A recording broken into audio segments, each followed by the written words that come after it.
The assault on Viru Harbor was a pincer movement. Ken O'Donnell's company took a southern route toward the village of Tuam.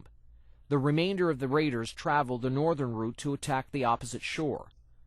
The raiders reached the outskirts of Tuam without being discovered. They opened fire and secured the village. The Marines consolidated their hold on Viru Harbor July 4th.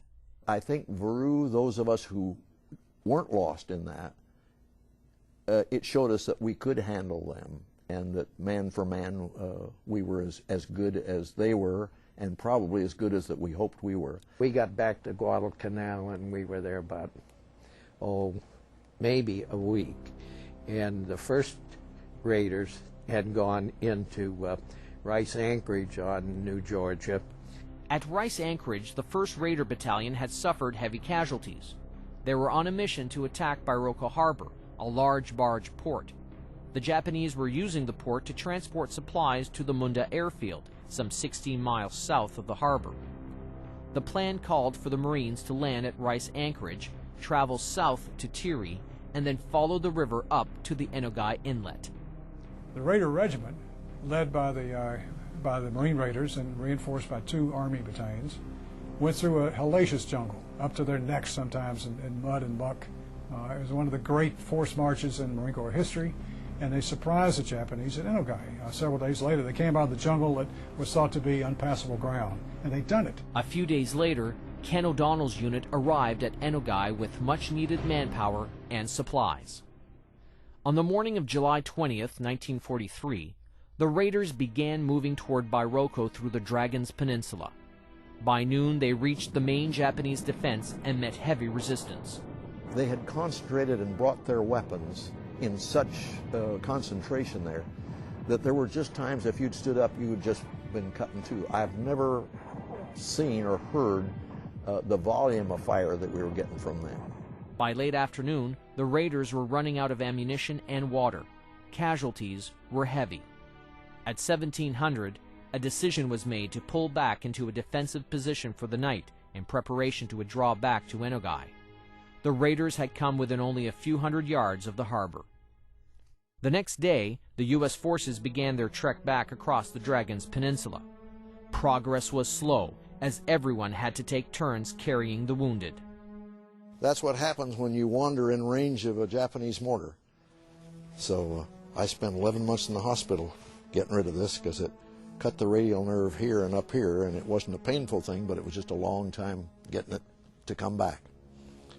And so the walking wounded were walking back to Enogai. In early August, the Munda airfield was taken by the U.S. Army unit. The main Japanese force had escaped by sea. The New Georgia campaign was a costly one for the Marines. Each Raider battalion had suffered casualties in excess of 25%. I don't think we ever had a feeling we were going to literally be run out of a place or overrun, but we were going to have more of a battle on our hands than we thought we were. We got into the Raider business because of President Roosevelt's interest and interference, if you will, his suggestion. We gave it 2 years. They were very good in the first part of the year when we could not mobilize a whole division. Now we have 4 full divisions. We've got another one on the way for Iwo Jima, and we've got a 6th one about to form. We've got 6 infantry divisions, 4 Marine air wings. We've got all the firepower in the world. We've got veterans, good staff NCOs, good hard-charging battalion commanders.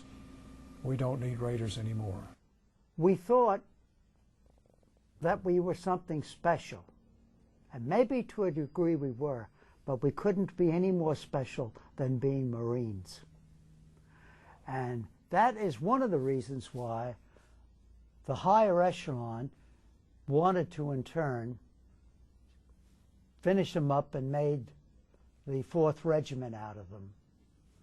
And yet today, they've come back in with the recons, haven't they? Force Recon Marines owe a great debt to the Marine Raiders. They are good in their own right today. The best in the world, no doubt. But the Raiders paved the way. And they did it with taking normal human beings, young men with a lot of spirit and some good physical conditioning and grit and heart, and taught them how to apply this. They taught them with the best instructors they could find in hand-to-hand fighting and marksmanship. They knew how to use everything they had, from knives to bayonets to grenades to explosive devices to rifles to submachine guns to mortars. They were good at every one of these. They fought and lived as a team. They could all communicate. They could all take care of each other.